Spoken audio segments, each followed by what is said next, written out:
Bonjour à tous, merci de regarder France Soir, émission spéciale aujourd'hui avant le second tour de l'élection présidentielle. Nous avons souhaité donner la parole au plus grand panel de gilets jaunes possible. Ils sont venus de toute la France, des personnes impliquées depuis 3 ans dans le mouvement et ils vont pouvoir revenir pendant cette émission sera assez longue. On va essayer de prendre le plus de témoignages pour revenir, que ce soit sur ce qui les a poussés à devenir gilets jaunes, pour réfléchir à ce qu'ils ont vécu, pour rappeler ce qu'ils ont vécu pendant ces 3 années ou plus largement sur le quinquennat.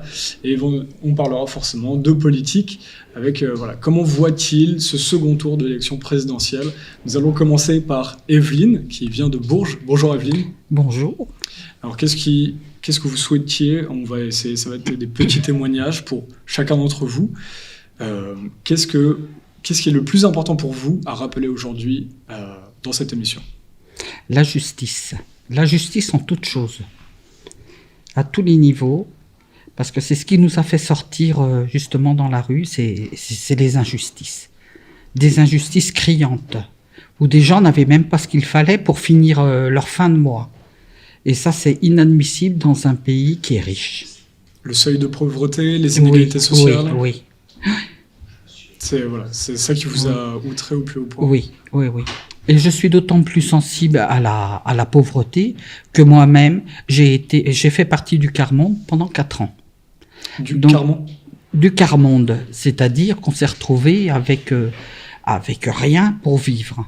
Suite à un accident, suite à un chômage, on s'est retrouvé quasiment sans rien. Donc on a fait partie du quart-monde, on faisait partie des plus pauvres pendant 4 ans. Alors bon, après ça s'est arrangé. Une fois que j'ai été à nouveau sur mes jambes, quoi, si on peut dire, j'ai pu reprendre mon activité professionnelle et de là, on s'en est sorti difficilement, mais on s'en est sorti. Nous avions acheté un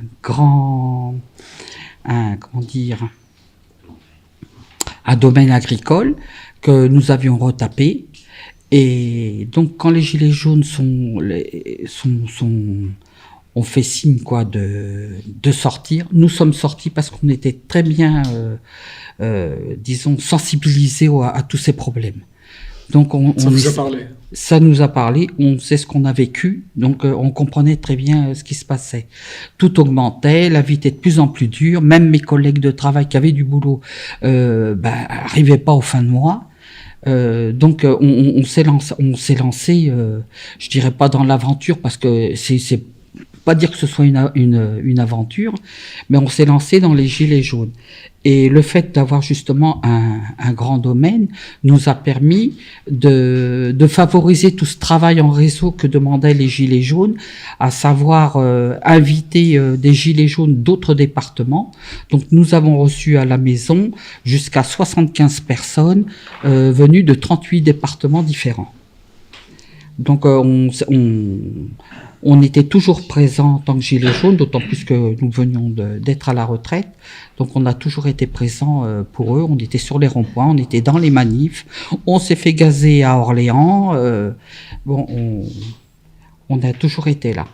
Et je trouve malgré vos problèmes physiques de santé, vous avez été gazé. Oui. Alors que vous étiez violente, pardon de poser la question. Absolument pas. Absolument pas violente. De toute façon, sur Bourges, toutes les manifestations qu'il y a eu ont toujours été des manifestations pacifiques. Les forces de l'ordre le savent, donc il n'y a jamais grand monde pour encadrer les manifestations. Et du coup, comment est-ce qu'on vit ces manifestations avec si vous étiez gazé, c'était quoi, des gaz lacrymogènes? Vous en aviez déjà... Vous aviez déjà vécu ça dans le passé? Non, jamais. J'ai vécu ça pour la première fois à Orléans. Et j'ai cru d'ailleurs ma dernière heure arriver parce que je suis très sensible à un tas de produits et j'ai cru que j'allais m'effondrer.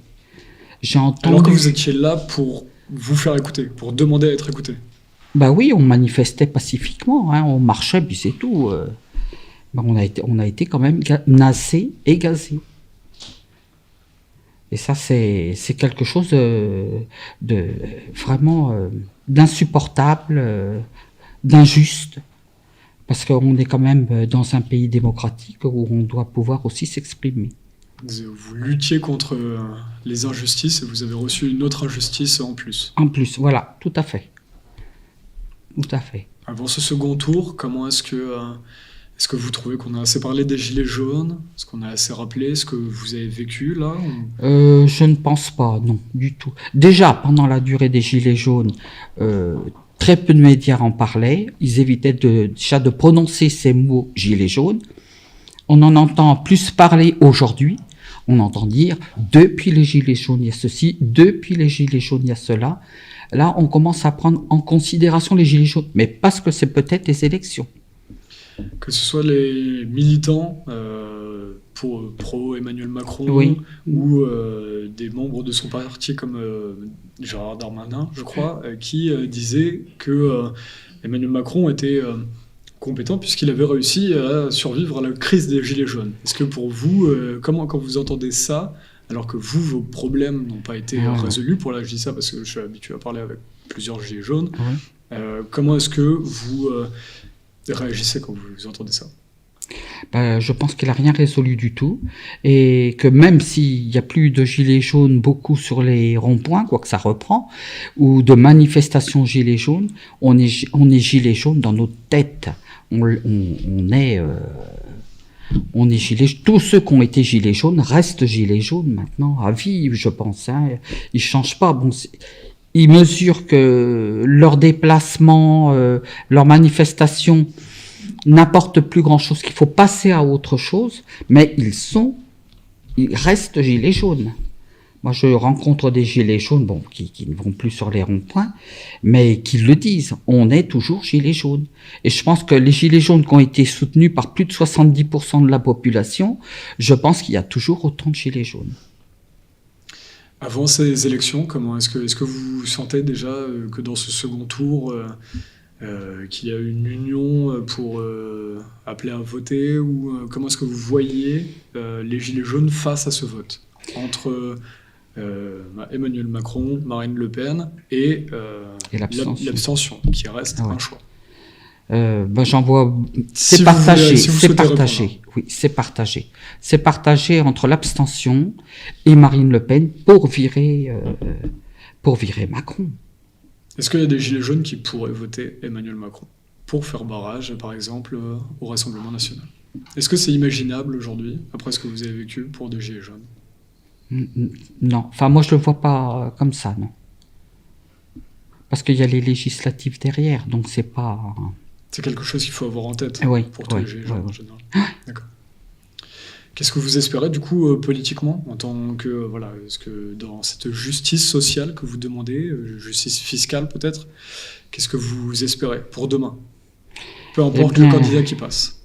La mise en place du RIC, ça serait très bien, et que tous ces politiques qui font des annonces et des promesses, s'ils les tiennent pas, qu'on puisse les virer, tout simplement.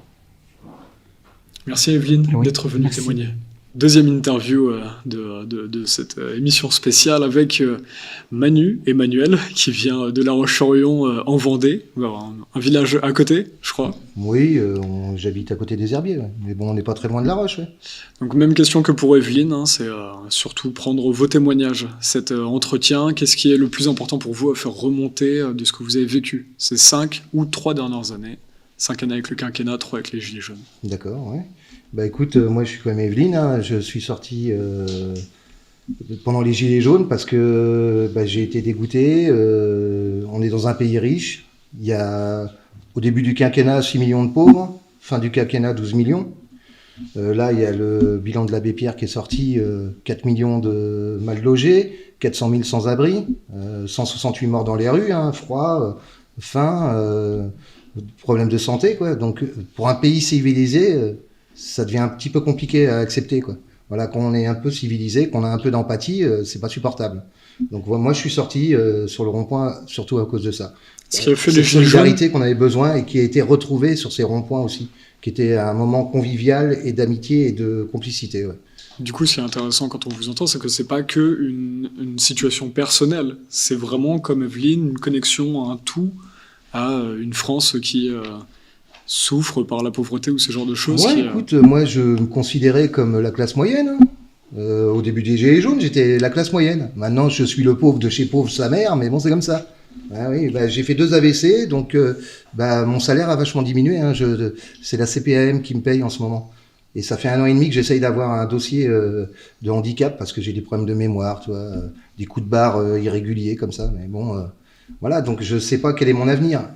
Et là, tu vois, maintenant, les présidentiables, là, ni peste ni choléra, ni l'un ni l'autre. Hein. Moi, je suis abstentionniste, hein, petite parenthèse, abstentionniste militant. Donc, j'espère que les gens qui auront fait de l'abstention, voté blanc, seront dans les rues. J'aurais bien aimé qu'ils viennent dans les rues dans l'entre-deux tours, mais qu'ils viennent après pour continuer le combat et continuer à dire que c'est pas supportable tout ce qu'on vit en ce moment, quoi. Et que il va falloir vraiment refonder des bases saines de politique, de vie sociale, de tout ça. Voilà, donc j'appelle les gens à venir nous rejoindre si on fait des mouvements dans les rues, et bien sûr, hein. Bien sûr. Faut continuer, ça ne s'arrête pas comme ça. Les gilets jaunes, c'est comme les sans-culottes, ça va être dans les livres d'histoire. Ça, ils pourront plus nous effacer, c'est fini. On est les sans-culottes de l'époque, sauf qu'on est avec un gilet jaune. C'est déjà historique. C'est déjà historique, ouais, par le nombre de week-ends qu'on a fait de manifs, bien sûr que c'est historique. Après, là, bon, tu vois, moi je suis tourneur-fraiseur, j'ai 52 ans, j'ai eu des problèmes de santé, et là on me demande de bosser 50 plus, quoi, en gros. On veut me repousser la retraite. Ils veulent que j'aille devant ma machine avec un déambulateur ou quoi. Je suis déjà usé à 50 ans, 65, je l'imagine même pas. Et plus je travaille, plus je produis, plus je dois travailler. Il y a un illogisme complet chez moi. Je comprends pas ce qu'ils veulent nous faire faire là. Moi, je suis tourneur-fraiseur, donc tu vois, la technologie avance. Des pièces que je mettais 10 minutes pour les faire, maintenant je mets 1 minute. Et donc je produis 10 fois plus. Mais on veut que je travaille 50 plus. Non, là c'est pas possible. On est plus productif, ouais. Mais du coup on demande de travailler encore plus. Dans les années 60, le PIB c'était 400 milliards à peu près. Aujourd'hui on est à 2800 milliards. Où vont les thunes? Monsieur Macron, vous nous cotez un pognon de dingue. C'est les riches qui nous coûtent cher, c'est pas les pauvres. Hein. Attends, le SMIC à 1000 boules, c'est que dalle. Donc des milliards, tu peux en nourrir des pauvres hein, avec ça, quoi. Voilà, donc à un moment, non. La répartition, là, va falloir quand même qu'elle se concrétise sur quelque chose. Et moi, je veux vivre de mon travail. Là, on veut nous subventionner un chèque énergie, un chèque transport, maintenant un chèque bouffe. Non, moi, je veux que mon travail suffise à moi-même. Voilà, je veux que mes revenus me permettent de vivre et pas de survivre. J'ai pas envie d'être subventionné, infantilisé par un État. Faut arrêter ça aussi. Mon travail, c'est l'argent qu'on me donne pour un effort que j'ai fait. Et je veux qu'il suffise pour que je vive. Voilà. Donc ça, c'est hors de question d'être subventionné par l'État pour vivre. Ça, c'est hors de question. Nous voulons notre liberté de vie et pas être payé pour vivre. Voilà. Quand beaucoup, les médias de masse, justement, disaient, qui ont été très critiqués par les Gilets jaunes en général, disaient que les revendications du mouvement étaient vagues et allaient dans tous les sens et tout ça. Comment est-ce que vous l'interprétez C'est vrai. Mais c'est parce que le peuple avait beaucoup de revendications. Moi, j'ai pas toutes les mêmes problématiques que d'autres. Je suis pas une femme isolée avec des enfants. Donc il y a d'autres revendications que les miennes, c'est évident. Donc comme c'était un panel de toute la population, bien sûr qu'il y avait énormément de revendications, mais c'était évident et c'est normal. Mais donc il faut prendre toutes les revendications une par une et essayer de trouver des solutions pour régler ces problématiques. Est-ce que le gouvernement le fait ? Moi, j'ai pas l'impression qu'ils ont travaillé beaucoup sur toutes les problématiques qu'on leur a remontées. Hein. Le débat, le grand débat. Non, heureusement qu'il y a des gens qui ont fait le vrai débat. Et puis ils ont perdu en plus toutes les données, mais on se moque de nous depuis des années et ça dure. Coluche, quand il s'est présenté, prenez toutes les vidéos de Coluche quand il s'est présenté au présidentiel. En 81, plus de 41 ans. Et ça colle à ce qui se passe aujourd'hui. Hein. Violence policière, incohérence politique, corruption, fin dans des manifs avec marqué on a faim. Ça y était en 80 déjà. Donc on attend quoi? On attend qui? Le sauveur, un politique? Mais certainement pas. Moi, ma citoyenneté, c'est pas un vote. Hein. Ma citoyenneté, c'est mon travail, mes impôts, et puis mon implication dans la vie communale, quoi. Voilà, dans la vie sociale. Ça, c'est mon implication citoyenne. Je veux pas être réduit qu'à un vote, certainement pas. En plus, cette représentativité actuelle là, elle est pas bonne, quoi. Une fois qu'ils sont élus, ils nous oublient complètement. On n'a plus de dialogue avec eux. On peut pas discuter avec eux. Même un maire, il faut 3 mois pour un rendez-vous. La plupart du temps, on est occupé. On leur propose de faire des réunions citoyennes le week-end. Ils ont pas le temps. Ben, travailler le week-end, ça va être compliqué pour eux. Nous, on travaille 24/24 en tant que gilets jaunes. Et on nous voit moins, mais on est toujours là. Et on travaille. Je vous assure qu'on travaille. Et qu'il y a plein de groupes qui travaillent. Voilà. Donc moi, depuis l'âge de 14 ans, moi je bosse. Ça fait 38 ans que je bosse. Et j'aimerais bien un moment pouvoir me poser, quoi. Et me dire que je mérite aussi ce repos. Et pas aller jusqu'à 65 ans. Ceux qui veulent aller à 65 ans, qui ont les capacités, qu'on ait une souplesse, j'ai aucun problème, moi. Il y a des gens qui peuvent pas supporter d'être inactifs. Leur boulot, c'est leur vie. S'ils ont envie de continuer, qu'on les laisse continuer. Maintenant, c'est pareil, hein, qu'on assouplisse un peu. Moi, je suis en 2-8. Me lever à 3 heures du matin, ça commence à me tirer la couenne, hein. À 50 ans, ça commence, ouais. Rentrer chez moi à plus de 10 heures le soir, ouais, ça commence aussi. Donc, à un moment, il y a des propositions qui ont été faites, hein, qu'à partir de 50 ans, on devient formateur, qu'on a moins de temps de travail, et ainsi de suite. Voilà, il y a plein d'options. Et en plus, il y a quoi, 500 000 militants dans les partis politiques? On est combien de millions de Français, combien d'idées? Combien de groupes qui ont travaillé, qui ont trouvé des idées magnifiques? Voilà, on est beaucoup plus nombreux en tant que cerveau, le peuple, et on a beaucoup plus de solutions que les 500 000 militants politiques qui existent en France, quoi. On est des millions. Vous trouvez que le gouvernement ou les politiques en général ne vous ont pas écouté, ne sont pas intéressés à ces problématiques, même après que les Gilets jaunes les aient fait remonter? Bah non, ouais. Voilà, non, ils sont dans leur tir d'ivoire, et puis ils sont complètement déconnectés de la réalité. Et puis oui, je pense qu'ils nous méprisent, ou qui, en tout cas, ne comprennent pas, ou n'ont pas envie de comprendre. Après, c'est une volonté politique, hein, d'éradiquer la pauvreté. C'est une volonté politique aussi de favoriser l'écologie. Ça, c'est bien des responsabilités qu'ils prennent et des décisions qu'ils prennent. Donc là, ils peuvent pas se cacher derrière à dire on savait pas ou quoi. Non, c'est bien eux qui ont décidé que ça se passe comme ça, ouais, bien sûr. Donc à un moment, ouais, non, ils pourront pas dire qu'ils savaient pas, ils pourront pas dire que c'est pas de leur faute. C'est de leur faute. C'est eux qui ont décidé. On les a pas poussés, hein. Moi, Macron, je lui ai pas dit va te présenter au présidentiel, hein. Non, c'est lui qui a envie d'y aller. Donc maintenant, il endosse le rôle, bah, il fait le boulot. C'est pareil, hein, les cabinets conseils. Si personne trouve que c'est Est-ce que moi, je vais prendre un Pakistanais pour aller à ma place au boulot? Non, mais vous êtes pas bien, quoi. Non, mais attends, sous-traitons tout le boulot, quoi. Non, mais c'est une facilité, ou quoi? Les mecs, on les paye pour bosser, et eux, ils payent quelqu'un pour faire le boulot. On a le droit de faire ça? Moi, je sais pas. Si on a le droit, faut prévenir. Quoi, moi, j'étais pas au courant, hein. Bon, pour moi, le cabinet conseil, bien sûr que c'est un scandale d'État. C'est un scandale d'État. Les mecs, ils sous-traitent leur boulot. Ah bon? Avant de conclure, du coup, reparlons, vous avez rapidement évoqué, vous êtes sûr d'être pour l'abstention, du coup, pour ce second tour où vous ne vous sentez pas du tout représenté pour le choix des 2 derniers candidats, on va dire. Non, ouais, je ne veux pas légitimer ce système que je combats. Et comment est-ce que vous voyez... Moi, je prône l'autonomie, je prône l'autogestion et le local. Voilà. On n'a pas besoin... Alors, moi, un président de la République, moi, je veux bien qu'on ait un diplomate, super diplomate qui nous représente à l'étranger, mais un ministre, un député, un sénateur, non. Pourquoi faire tous ces gens-là? Ils nous comptent un pognon de dingue, hein. Déjà, ça, c'est d'une, et 2, ils servent à rien. Non, en local, on peut se gérer. En local, on peut se gérer. Alors, il faut un représentant, il faut peut-être au niveau région, qu'on organise les régions, les cantons. Il y a des gens qui travaillent sur les cantons. Peut-être que c'est une solution. Mais après, les autres, c'est rien, c'est le cloisonnement des sous-chefs, des mini-chefs, des super-chefs. Voilà. On s'invente des rôles qui n'existent pas, quoi. Voilà. Faire confiance au local. C'est la solution. On se connaît, c'est la proximité, on a des solutions sur des petites catégories de population. Gérer 65 millions ou 5000 personnes, c'est pas la même. Voilà. Donc 5000 personnes, c'est jouable.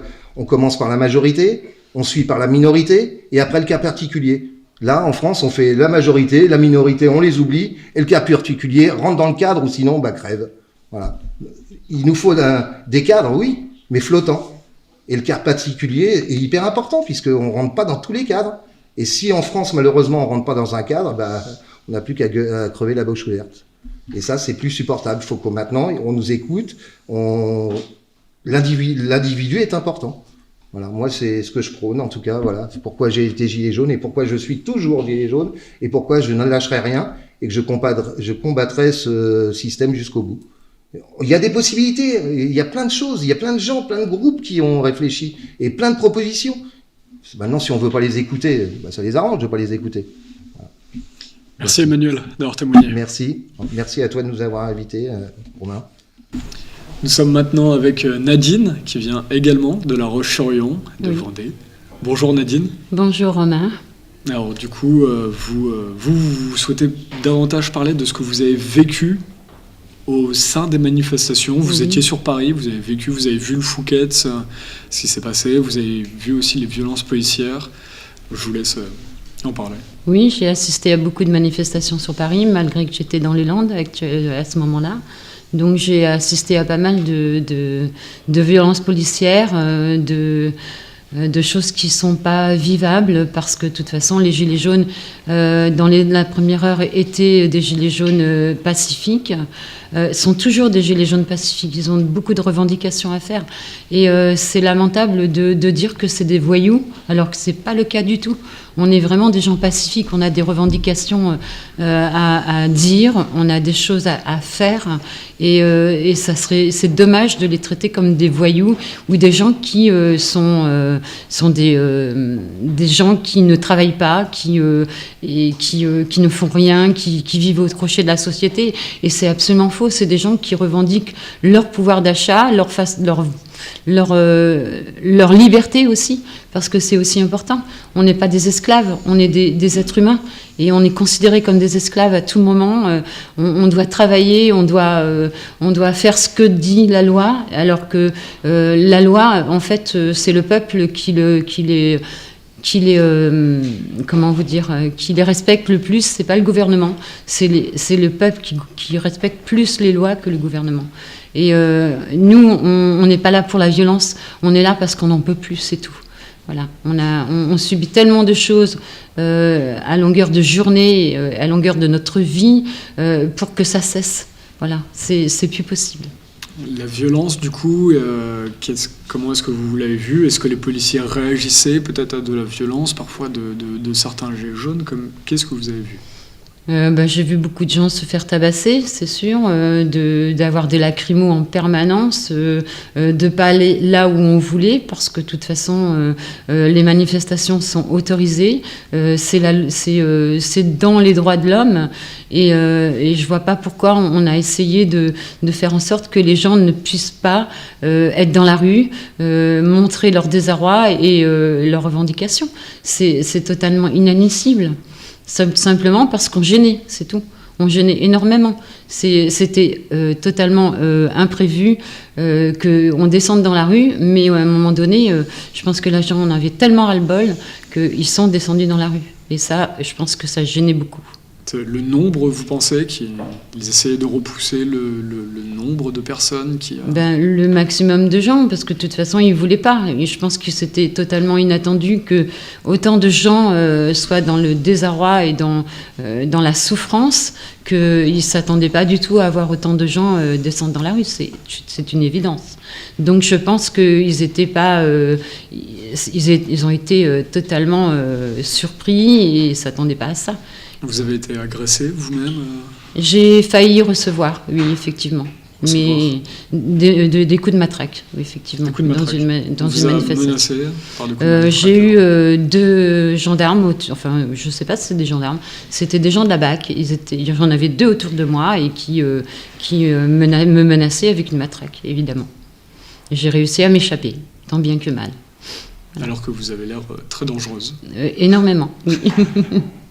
Énormément dangereuse. Voilà. Ça a affecté votre rapport à la police depuis? Pas du tout, parce que je fais la différence entre ces gens-là qui sont à qui on ordonne justement de faire du mal aux gens et d'autres policiers qui ont les mêmes réflexions que nous et qui ont sûrement envie d'être gilets jaunes aussi, mais qui peuvent pas.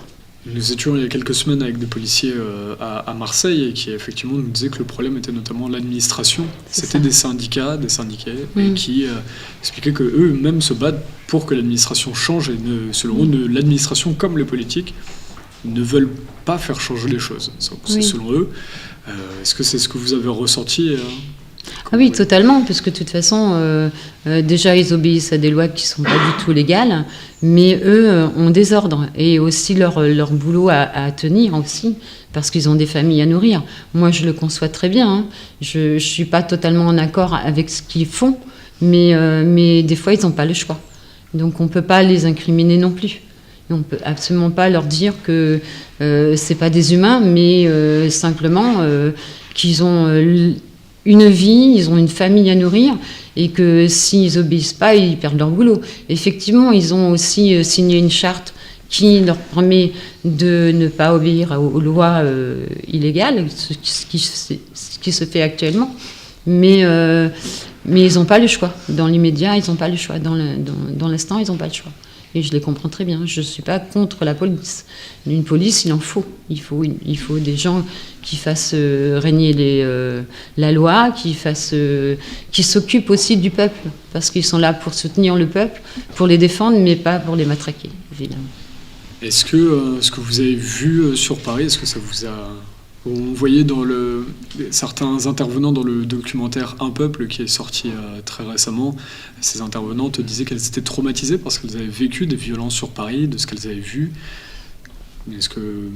Comment est-ce que vous étiez après ces manifestations ? Mais, moi, ça m'a beaucoup choquée. C'est inhumain ce qui se passe. Mais effectivement, moi, j'ai continué à manifester parce que j'avais pas peur.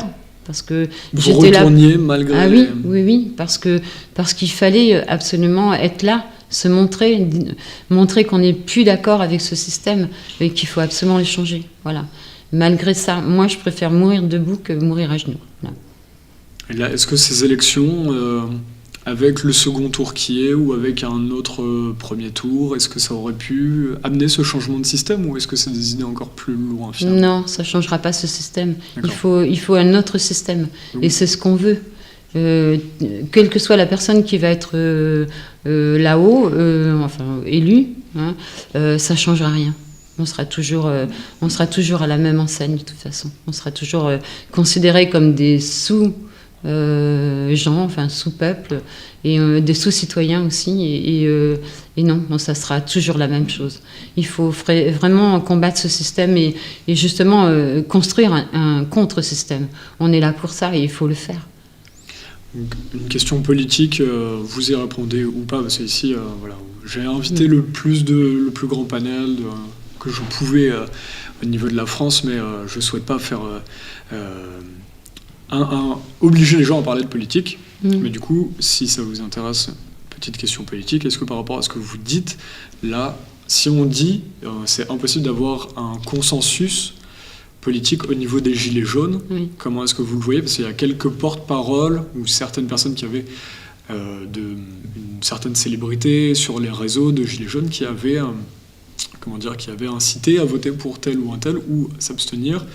Tout à l'heure, Emmanuel défendait ses idées. Est-ce qu'on peut imaginer un consensus de Gilets jaunes pour les élections de dimanche, ou est-ce que finalement ce serait même un piège si c'est pas pertinent par rapport à ce que vous dites, ces élections ne seraient pas pertinentes pour le changement de demain ? Moi, je déduis qu'on a donné au peuple le droit de voter simplement pour la fermer. Voilà. D'accord, donc c'est encore plus loin. Selon vous, oui. ça n'est pas démocratique. C'est que non, on a permis aux gens de voter après la grande... ce qui s'est passé après à la Grande Révolution. On leur a octroyé le droit de voter justement pour éviter qu'on refasse des révolutions. Et on s'est dit, on va leur donner le droit de voter simplement pour les faire taire. Pour se sentir utiles.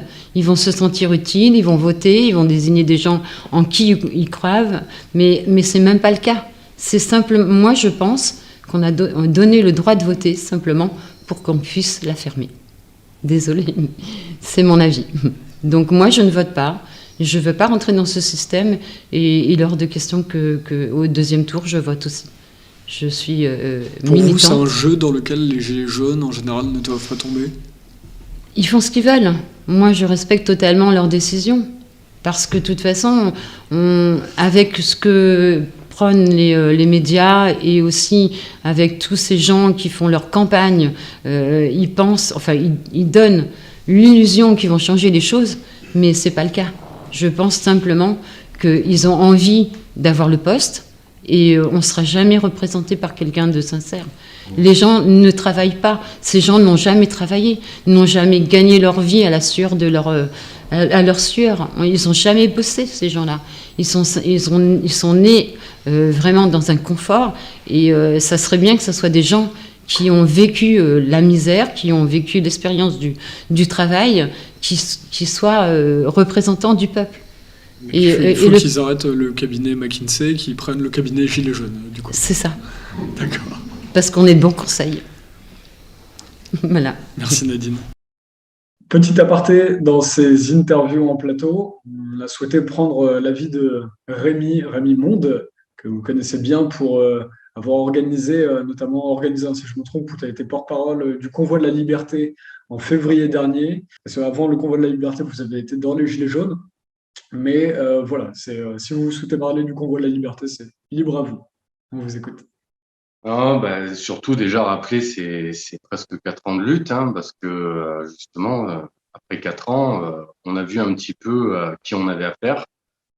On a subi des violences illégitimes vraiment de toutes parts. Ça a été vraiment une épreuve pour beaucoup. Ça a été vraiment une révélation pour d'autres. En attendant, ça a été aussi une lourde épreuve pour beaucoup qui ont subi éborgnement, arrachage de mains, vie détruite. Donc, je pense que c'est davantage important de le rappeler justement à l'aube de ce deuxième tour, ne pas oublier justement ce qu'on a subi pendant ces 4 ans. Et on l'a vu encore hein, avec le Convoi de la Liberté. Je pense que ça a pu mettre vraiment la lumière sur ces violences-là, étant donné que on était vraiment dans une attitude très très pacifiste et le message allait vraiment dans ce sens, étant donné qu'on rappelait justement qu'on était pacifiste, qu'on venait en paix, qu'on venait pour nos libertés, et on a été accueillis vraiment de façon très très violente, avec la police qui a cassé des vitres, qui a sorti des enfants des voitures, qui ont gazé des personnes d'un certain âge, qui auraient pu être leurs parents, leurs grands-parents. Et pour beaucoup, puisque c'était quand même très centré sur le pass numérique, pour beaucoup, ça a été la surprise. Ils s'y attendaient absolument pas.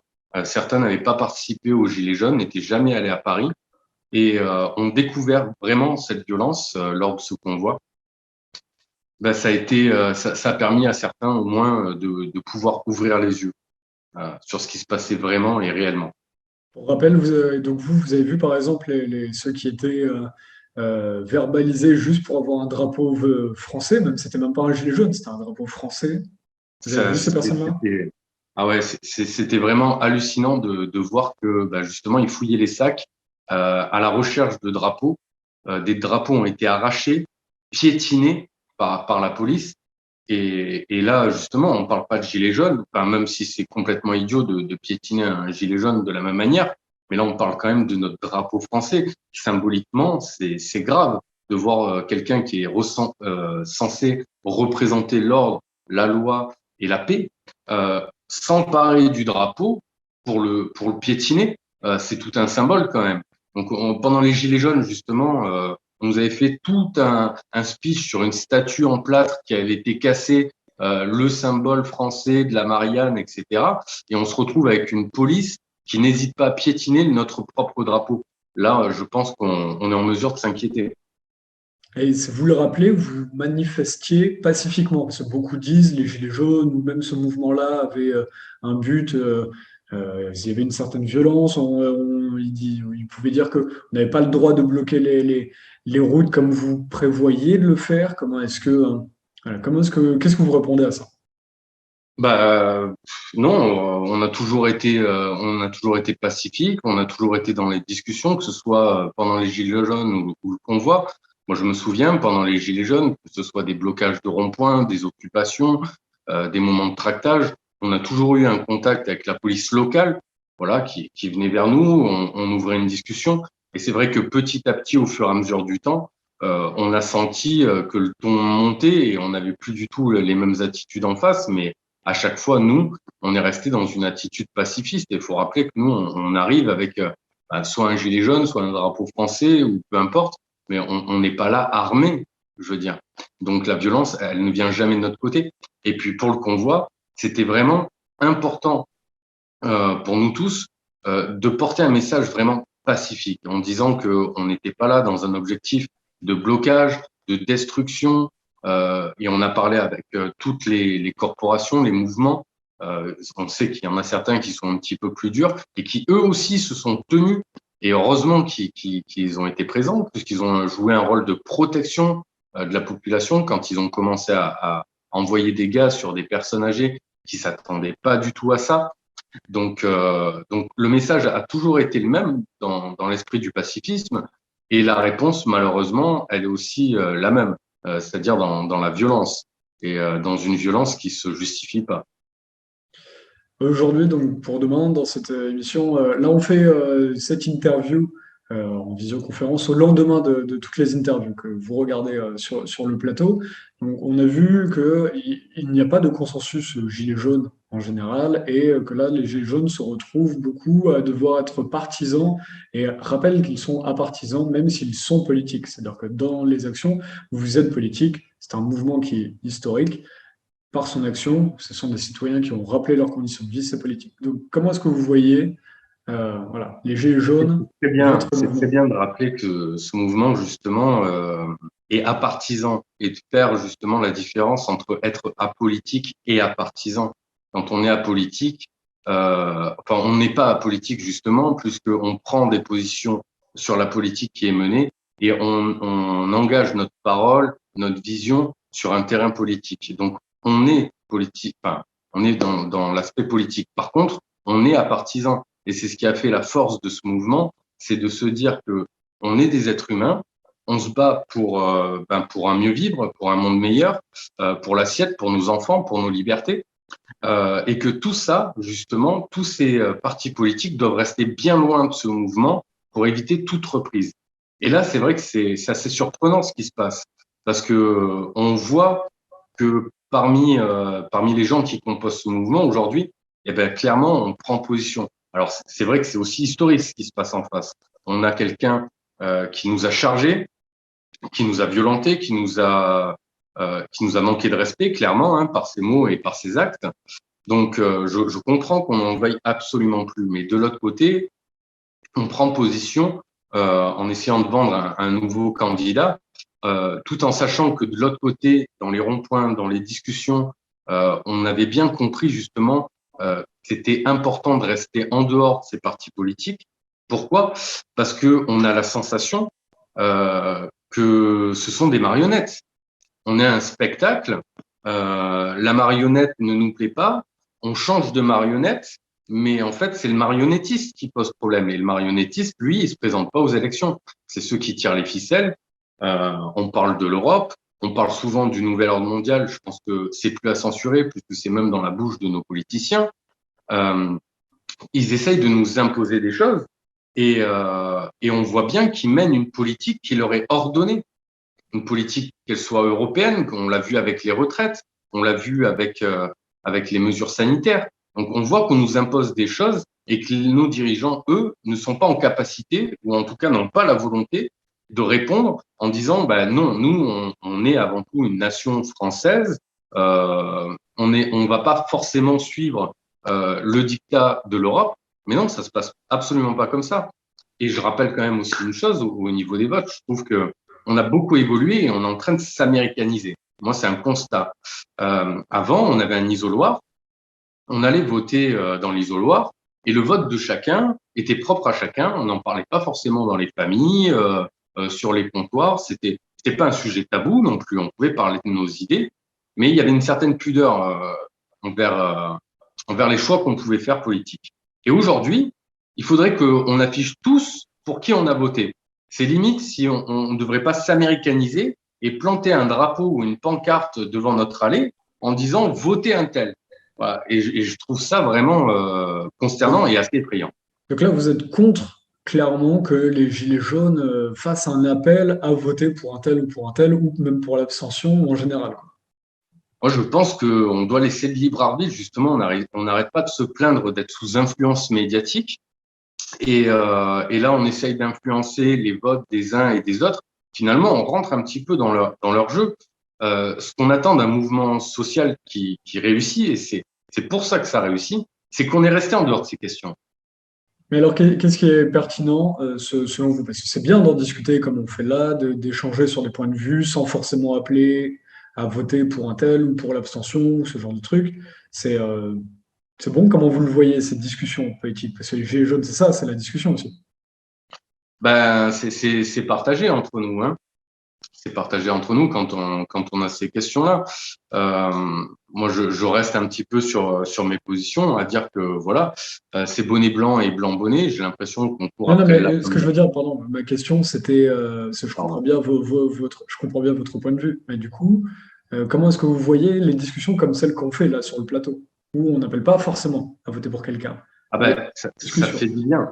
Ça fait du bien d'avoir une discussion, justement, un échange comme celui-là, comme celui que j'ai eu aussi également sur différents lives, où justement une sorte de contre-parole est en train de se mettre en place pour rappeler un petit peu les fondamentaux des Gilets jaunes et des mouvements sociaux en général, à se dire que ben voilà, nous c'est pas notre position de dire que c'est pas notre rôle en fait d'appeler à voter pour un tel ou pour un tel. Donc on voit quand même qu'il y a une petite évolution, il y a un contre-pied qui se met en place et c'est rassurant. Voilà, c'est rassurant. On commence à parler aussi des législatives et là, ça devient intéressant parce que on peut y mettre du citoyen dans les législatives. Donc c'est une question peut-être qui sera plus intéressante de s'emparer que celle des élections présidentielles qui aujourd'hui sont bouchées. C'est certain que d'avoir un échange qui est un petit peu différent de ce qu'on peut voir aujourd'hui au travers des réseaux sociaux et on peut avoir même dans la vie en général, ben, ça fait du bien parce que justement notre avis politique justement n'a pas forcément sa place aujourd'hui dans les mouvements sociaux. Et c'est justement ce qui a fait la richesse de ces mouvements sociaux, c'est qu'on a pu rester dans une certaine forme d'humilité, de retrait par rapport à ça, parce qu'on La sait qu'on est, diversité, c'est la diversité et de la tolérance au sein d'un même mouvement. c'est ça, et c'est ce qui a fait cette richesse, c'est qu'à un moment donné, à l'image du terrain de foot, où on va jouer avec les copains, on leur demande pas pour qui ils ont voté ou pour quel parti politique ils préfèrent ou quelles idées se rapprochent les plus des leurs. Quand on va jouer un match de foot, on joue avec les copains et puis on met ça de côté. On met vraiment ça de côté. Et bien là, c'est pareil. On se bat pour une idée commune et si ça marchait, justement, c'est qu'on est resté en dehors de toutes ces discussions politiques. Alors, je lisais un article justement entre deux qui disait que justement des Gilets jaunes, un groupement de Gilets jaunes a été interviewé sur le sujet et il disait justement qu'il ne pouvait pas voter Macron avec ce qui venait de se passer. Et je l'entends totalement. Et pour certains, justement, ils étaient tiraillés sur le fait que entre blanc, abstention et voter plutôt Marine Le Pen, ça posait quelques problèmes. Mais ils arrivaient quand même à mettre ça de côté, à clore la discussion. Et on voit que justement, quand on arrive à être assez intelligent pour clore la discussion et passer à autre chose parce qu'on sait qu'on ne sera pas d'accord sur le sujet, là, c'est sympa. Le problème qu'il y a aujourd'hui, c'est les réseaux sociaux. Et les réseaux sociaux, on sait, c'est un défouloir énorme. La parole se libère très vite. Et aujourd'hui, il n'y a plus aucune pudeur à ce niveau-là. Et on va même jusqu'à accuser quelqu'un qui n'irait pas dans le même sens, d'aller dans le sens d'Emmanuel Macron ou d'aller dans le sens de Marine Le Pen. Et je trouve ça vraiment très dommage. Donc une émission comme ça, où on peut avoir justement une libre parole et on peut avoir son avis en fait personnel et mettre ces questions un peu de côté, et ça fait du bien. On continue cet entretien avec une figure plus connue que les trois intervenants qu'on a pu avoir avant, Adama Traoré. Alors, pour préciser, on a invité pas mal de monde dans cette interview, des gens qui étaient assez médiatisés comme toi. On n'a pas pu inviter tout le monde, parfois c'était... voilà, on s'est organisé comme on a pu, donc le but c'est d'avoir un panel, et Adama Traoré a répondu à cet appel qu'on a lancé. Pouvez-vous me représenter déjà qui vous êtes et comment vous êtes venu? Alors vous, il faut rappeler que vous êtes venu pour faire le lien entre les quartiers, bon, pas forcément pour faire le lien, mais vous en êtes venu à faire le lien entre les quartiers et les Gilets jaunes. Oui. Déjà tout d'abord, je tiens à vous remercier pour cette invitation, car ça fait plaisir de pouvoir porter la voix quand même des quartiers et des cités, car on est des gilets jaunes depuis plus de 40 ans, car la révolte sociale du gilet jaune reste une révolte sociale, et par rapport au fait qu'on m'a contacté dans les 4 coins de la France pour rejoindre des gilets jaunes, soit dans des manifestations, soit dans des débats télévisés, ou soit sur Internet, prouve qu'aujourd'hui les quartiers et les cités ont toute leur place dans la révolte sociale du gilet jaune. Et qu'est-ce qui fait qu'aujourd'hui je pense être un gilet jaune dans le cœur? C'est que j'ai été à 2 reprises à Toulouse, et lorsque j'entends des discours tels que on s'est matraqué, on s'est gazé, on s'est chassé, on s'est éborgné, j'ai peur d'aller manifester, je suis seul avec 3 enfants, je suis une femme isolée, normalement j'ai toute ma place dans les manifestations, mais j'ai peur du policier qui est en face de moi, car je sais qu'à tout moment il peut me gazer, il peut me chasser, et qu'il le vive réellement. Et que lorsque moi je marche avec des gilets jaunes à Toulouse, au bout de 500 mètres, on se fait gazer, on se fait chasser comme jamais de ma vie je l'ai vu, moi, dans des cités ou dans des quartiers. La vérité, ça m'a choqué. Ça m'a choqué. Je pensais pas qu'en France, la police nationale pouvait gazer, chasser, parlons cru, hein, des Blancs. Je pensais pas. Comme ça, devant mes yeux, je pensais que c'était que nous, les jeunes de quartier, de couleur ébène, d'origine berbère. C'est comme ça que vous l'avez ressenti, qu'il y avait cette différence Moi, je pensais qu'il n'y avait que nous, dans les quartiers, dans les cités, on pouvait être victime de cet autoritarisme d'État. Car on était déshumanisés à longueur de journée à travers les canaux médiatiques. Mais lorsque je suis allé à l'invitation des Gilets jaunes de Toulouse, qui est un grand soutien à eux. Avec mai 68, il y avait pourtant eu des violences entre les policiers. Ouais, mais moi, en mai 68, j'étais pas né. Mon père, il n'était pas en France. Moi, je parle de ce que je connais, ce que j'ai vécu. Car des émeutes, j'en ai connu dans mon quartier, dans ma cité. Et j'ai connu aussi une répression policière. Et la répression policière que j'ai pu vivre, moi, à titre personnel, invité par des Gilets jaunes à Toulouse, ça m'a choqué. La répression policière que j'ai pu vivre, invité par des Gilets jaunes à Paris, ça m'a plus que choqué.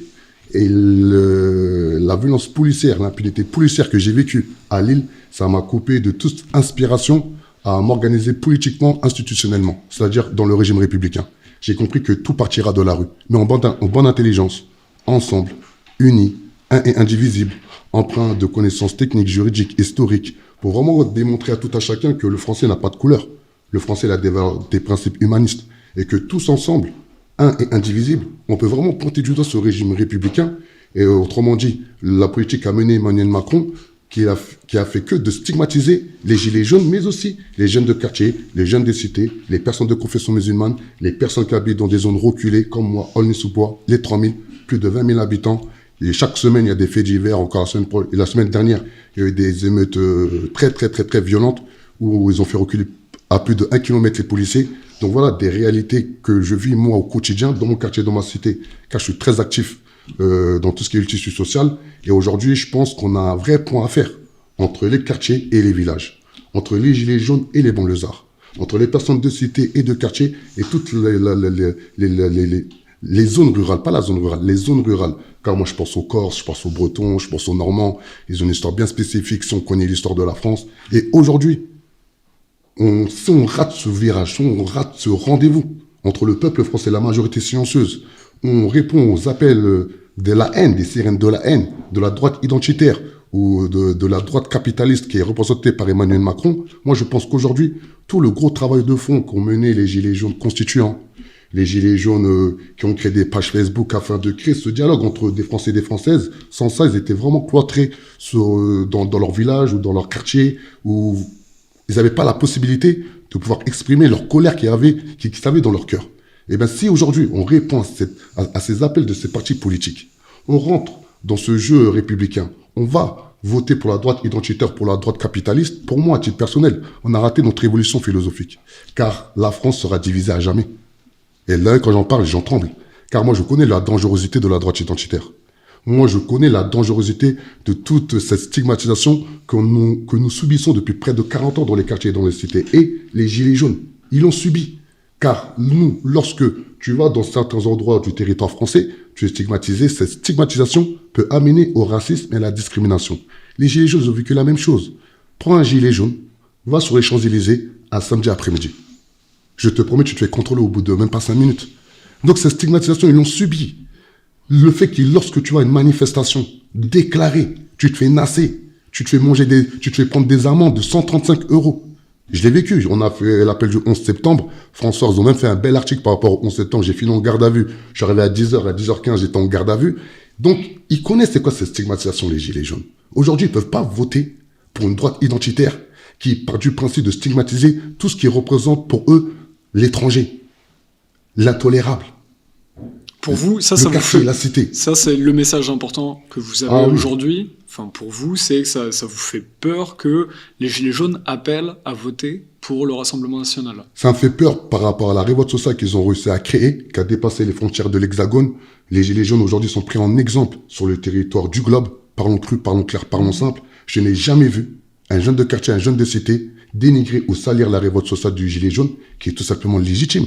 Et que pour une simple élection présidentielle de 2022, où moi j'ai marché avec des Gilets jaunes, à longueur de journée, apolitique à partisans, apolitique à partisans. On m'a même diabolisé par rapport au fait que moi, je me suis organisé dans mon quartier, dans ma cité, politiquement, pour essayer de sortir de la galère, les gens dans le domaine du logement social, privé, une réelle politique d'inclusion des personnes en situation de handicap, une réelle politique d'inclusion des personnes d'origine étrangère. Car bien sûr, il y a une réalité. Il doit y avoir une politique qui doit être menée, mais pas dans la stigmatisation. Et les Gilets jaunes sont les mieux placés pour comprendre que cette stigmatisation ramène à des blessés, des mutilés, des éborgnés, des morts, psychologiques et physiques. Et me dire que tout ce beau travail, je l'ai vu. Demain, je ne l'aurais pas vu. Demain, je ne l'aurais pas vécu. Demain, je n'aurais pas été accueilli à Pau. Je n'aurais pas été accueilli en Vendée. J'aurais pu dire, oui, c'est vrai, on fait compte, cette France, elle est raciste, cette France, elle est xénophobe, cette France, dès qu'elle peut partir chez Marine Le Pen, elle court, elle va voter, elle pense que Marine Le Pen, non. Moi, j'ai vu des Gilets jaunes, ils disaient tout, sauf les politiques. Tout, sauf donner notre voix à ce genre de politiques politiciennes qui sont là depuis de nombreuses années, qui nous divisent avec nos différences. Et moi, je rêve qu'on puisse faire mentir tous ces médias, qu'on puisse faire mentir tous ces militants identitaires de gauche comme de droite. Hein. Il y en a dans les deux côtés. Il faut comprendre que la France, elle est mieux que ça. On a une histoire, on a des valeurs, on a des principes. Et que si on fait que un et indivisible, on s'organise sur le terrain, qu'on crée un pouvoir ascendant, je vous promets, monsieur, qu'on peut réellement faire bouger les choses. Et croyez-moi, c'est de ça qu'a réellement peur le régime républicain. L'union des cités et des villages. Je sais de quoi je parle. Je l'ai vécu. À titre d'exemple, vous pouvez vous renseigner. C'est quoi? Ils ont des intérêts communs, du coup, les villages, donc les Gilets jaunes en général, et les quartiers. Il y a un tronc commun. Bien sûr, même s'ils n'ont pas beaucoup manifesté ensemble. C'est la même sociologie, sauf qu'on ne s'est pas rencontrés au même moment. Car nous, ça fait depuis 83, on crie haut et fort que dans nos quartiers et dans nos cités, il y a une politique qui est menée, qui part de l'État et qui est véhiculée dans les déconcentrations, car l'école est quand même faut en parler, et les décentralisations avec les collectivités territoriales, qui fait qu'aujourd'hui, dans nos quartiers et dans nos cités, on a dû créer des systèmes parallèles pour s'en sortir, et c'est des réalités. Et moi, j'en suis le fruit. C'est ce que font les Gilets jaunes aussi beaucoup aujourd'hui. Voilà, ils créent des liens sociaux. Voilà, c'est-à-dire aujourd'hui, on a tout, on a la même sociologie. On n'aime pas la politique. On veut se représenter par nous-mêmes. On a subi des injustices. On a été stigmatisé au point qu'on a même peur aujourd'hui d'aller manifester. C'est que on est tellement acculé par ce système autoritaire, on pense que seul on ne peut pas. Donc on se replie sur nous-mêmes, on devient individualiste. Aujourd'hui, on a la même sociologie, on a les mêmes caractéristiques du mépris de l'État autoritaire. Mais donc, pardon, mais c'est parce que c'est très intéressant, on l'entend peu, le point de vue que vous... voilà, il est exprimé par beaucoup de jeunes de quartiers et de cités. Nombreux de quartiers de cités expriment ce rapprochement qu'on peut avoir entre les cités et les villages. Et du coup, beaucoup là vont dire la cassure est déjà là entre les quartiers et on peut dire le reste de la France, je ne sais pas comment dire... Voilà, vous dites c'est faux. Ah oui, c'est faux. Ceux qui croient que la cassure est déjà là, et parce qu'il y a des Gilets jaunes qui, moi j'avais vu vos vidéos, je la découvre pas là, tout, qui me disent que les quartiers ne sont pas venus manifester avec les Gilets jaunes, n'étaient pas présents, donc tant pis, on va voter tout, parce qu'il y a une vraie peur de revoter Emmanuel Macron. Donc, mais là, cette question, vous dites, n'abandonnez pas, on peut faire la réunion plus tard. C'est pas la réunion, on peut faire une révolution philosophique. Car une révolution philosophique, c'est l'amour de la sagesse, qui peut que ramener à la paix. Et pour ça, à un moment donné, il faut aussi des appels de phare qui soient dans les deux sens. Dans le sens, c'est quand j'ai pu vous l'expliquer au préalable, jamais, je vous invite à aller regarder des jeunes de quartier, des jeunes de cité, intègres, humanistes, non politisés, dénigrer la révolte sociale du Gilet jaune. Ça n'existe pas. Le meilleur appel de phare qu'on peut faire à tous ces quartiers afin de rejoindre la révolte sociale du Gilet jaune, c'est de démontrer que par un vote abstentionniste, par un vote blanc, on dénonce ce régime républicain qui est vertical, qui est dominant et qui fait en sorte qu'aujourd'hui, on n'a plus d'espoir. Et l'article 3 de la Déclaration de l'homme et du citoyen permet à tout un chacun qu'on puisse s'organiser afin de lutter face à l'oppression. Et là, on est en plein dedans. C'est quoi l'oppression? C'est lorsqu'on n'a plus, on a plus d'espoir. C'est simple la définition. C'est lorsque tu n'as plus d'espoir d'avoir un logement décent. Lorsque tu n'as plus d'espoir de joindre les deux bouts. Lorsque tu n'as plus d'espoir de remplir ton frigo. Lorsque tu n'as plus d'espoir de donner réelle instruction à tes enfants. Lorsque tu n'as plus d'espoir de reconnaître ton pays. Car bien sûr, aujourd'hui, notre France, elle est bazardée par les capitalistes et en tête de file, Emmanuel Macron. Bien sûr, moi, quand je vois ma France, à travers les canaux médiatiques, on veut faire croire que notre France, elle est raciste, que notre France, elle est en guerre, que notre France, elle est en guerre civile. Moi, ça me fait mal. Moi, ça me fait mal quand je suis invité en Italie, on me dit qu'est-ce qui se passe en France. Moi, ça me fait mal quand je suis invité en Hollande, on me dit qu'est-ce qui se passe en France. Moi, ça me fait mal quand mon père me dit qu'avant, la France, elle était meilleure. Car mon père, quand il est arrivé en France, il a été accueilli les bras ouverts. Ça s'est très bien passé. Et ensuite, nous, ensemble, unis, on peut trouver des solutions, mais pas des solutions dans la stigmatisation. Et moi, les Gilets jaunes, ils me l'ont démontré. Ils me l'ont démontré. Ce partage des richesses, cet amour de la nation française, cette envie de dépasser ces clivages qui nous stigmatisent et qui ont été réfléchis par les appareils politiques traditionnels, de gauche comme de droite. Moi, à titre personnel, je déteste plus la gauche que la droite. Toutes les personnes qui me connaissent, ils vous le diront tous, Adama, il n'est pas politique. J'ai jamais voté de ma vie. Et lorsque j'ai voté, j'ai toujours eu le principe que le vote est une arme. Et que me dire aujourd'hui, on va réduire la révolte sociale du Gilet jaune à une frange identitaire, parce que certaines figures ont appelé à voter Marine Le Pen, moi, à titre personnel, moi, ça, je me le refuse. Et ensuite, chacun est libre de faire ce qu'il a à faire. Mais alors, ceux qui ont voté, ceux qui ont appelé à voter pour Marine Le Pen, mais qui ont, comme Olive par exemple, ou d'autres, ce dimanche, ont bien expliqué que c'était s'ils étaient complètement opposés au pass sanitaire et vaccinal, qui n'ont pas été abrogés. Il y a beaucoup de gens qui demandent encore qu'ils soient abrogés, qui disent si Emmanuel Macron repasse, il y aura sûrement encore des passes sanitaires, des passes vaccinales. Donc comment est-ce que... comment vous réagissez à cet argument? Est-ce que vous le comprenez ou est-ce que vous dites bah non, vous êtes tombé dans un piège politique? Comment vous le voyez? Parce que, par exemple, Olive dit c'est pour protéger ma famille. C'est un vote pour protéger ma famille. Comment est-ce que vous le voyez? Eh bien nous, dans les quartiers, dans les cités, on n'a pas le droit de protéger notre famille. Nous, dans les quartiers, dans les cités, on n'est pas des Français à part entière. Nous, dans les quartiers, dans les cités, on ne fait pas des luttes sociales. Nous, dans les quartiers, dans les cités, on ne subit pas la mauvaise gestion des bailleurs sociaux, comme l'USH, l'Union sociale pour l'habitat, qui pèse 720 milliards d'euros. Pourquoi je vous dis tout ça? Car Olive n'est pas les Gilets jaunes. Non, laissez-moi finir. Dans le sens, c'est qu'il y a le mouvement politique des Gilets jaunes qui ont compris qu'il y a une large partie de la population qui ont besoin d'avoir une figure qui leur donne une certaine direction. Et il y a la révolte sociale du Gilet jaune. C'est-à-dire le Gilet jaune se représente par lui-même. Et c'était ça, là, sa force. C'est n'importe quel Gilet jaune peut prendre son téléphone portable, se faire un live, peut dire, voilà, moi, je vais occuper un rond-point.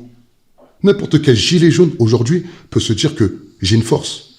Et aller dans les rues, je multiplie mes forces avec des personnes intègres et sincères, on ne parle pas de politique. Car notre pays va mal. Moi, j'entends certaines personnes me dire qu'ils dorment dans leur voiture alors qu'ils travaillent. Aujourd'hui, il y a des personnes qui n'arrivent même pas à manger jusqu'à leur faim. Des personnes qui font 2 douches dans la semaine car elles n'ont pas d'argent pour payer de l'eau. Le b.a.-ba. On bouffe de la merde. On respire de la merde. Oh, on mange de la merde. Nos enfants sont déjà en danger. Pourquoi est-ce qu'on est omnibilé par notre nombriliste, par notre individualiste? Et c'est pas ça être français. On a une histoire. Et c'est ça, moi, qui me fait le plus mal. C'est quand moi j'entends certaines personnes parler de l'histoire de la France, parler de notre beau pays, parler de notre belle histoire, mais on lui crachant dessus en pensant que la droite identitaire peut être la solution. Moi, je suis un vrai patriote. Moi, je suis un vrai patriote. Personne des quartiers ne votera pour le Rassemblement national. Ah, ça, c'est une certitude. C'est une certitude. Aucune personne de quartier qui est humaniste, qui pense à son prochain. Mais moi, à titre personnel, j'ai vu des personnes de quartier me dire qu'ils vont voter Marine Le Pen. C'est pour cela que moi, j'ai peur, en fait, compte. Car il fut un temps, à mon époque, c'était juste impossible, inconcevable de penser voter une personne qui veut diviser la population française. Car moi, dans ma cellule familiale, ma belle-sœur s'appelle Aurore. Mon beau-frère s'appelle Benjamin. Ma belle-sœur, elle s'appelle Binta. C'est-à-dire, nous, on est vraiment éclectique, on est vraiment représentatif sur ce qu'est la France. La France ne se représente pas par une couleur ou par une religion. Elle se représente par des partages de richesses. Et ces partages de richesses émanent de nos impôts. Mais vous, aujourd'hui, nos impôts? Ils sont aujourd'hui nos impôts? Ils sont aujourd'hui les personnes publiques qui doivent faire leur travail sur le territoire national. Il y a plus de 520 000 élus en France. Un élu pour 122 personnes. Ils sont toutes ces personnes-là. Eh bien, c'est à nous aujourd'hui, déjà, de faire en sorte qu'il y ait des réformes constitutionnelles, l'article 27, pour imposer le mandat impératif. Demain, Olive, ou n'importe quelle personne qui appelle à voter Marine Le Pen, il vient me dire que Marine Le Pen, elle est prête à changer la constitution, l'article 27, faire en sorte que elle et tous ses élus, ils ont le mandat impératif. Ils me disent qu'elle est prête à réformer l'article 69, le Conseil économique, social et environnemental. Le RIC, on le fera, mais au moins on a un gouvernement populaire qui devient décisionnel et qui bazarde le Sénat. Ils ne le feront jamais. Car dans cette sphère élitiste, ils ne se dénigrent jamais, ils ne se stigmatisent jamais, ils sont solidaires. Eh bien nous, je l'espère, en parallèle de cela, toutes les personnes qui mettent la lutte sociale, on sera indivisible, on se stigmatisera jamais, on avancera ensemble. Et lorsqu'on a des problèmes, on se le dit en off entre nous. On lave le linge sale en famille. Et normalement, face à cet État autoritaire, face à ce régime républicain, gilets jaunes, jeunes de quartier, jeunes de cité, ensemble, on ne veut plus que vous nous divisez avec des histoires politiques. Car moi, Olive, je donne cet exemple car Olive, c'est un frère. C'est une personne que j'aime, que j'ai pris sa défense. Sans les histoires politiques, moi, Olive, on se serait jamais divisé. Encore une fois, je veux vraiment pas Non, qu'on voilà. fasse du Voilà, personnel.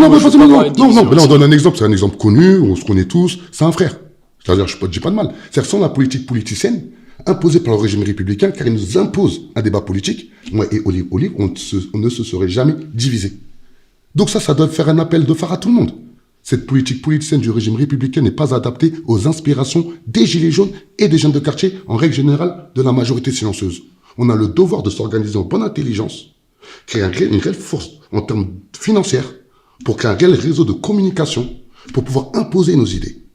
Tant qu'on n'a pas compris cela, et que toutes nos actions doivent être empreintes de technicité et de juridique, on ne se fera jamais respecter. Et pour preuve, là, ils doivent rigoler sur nous, ces gens-là. Tu as des personnes qui appellent carrément à aller voter à Emmanuel Macron. Mais c'est des timbrés.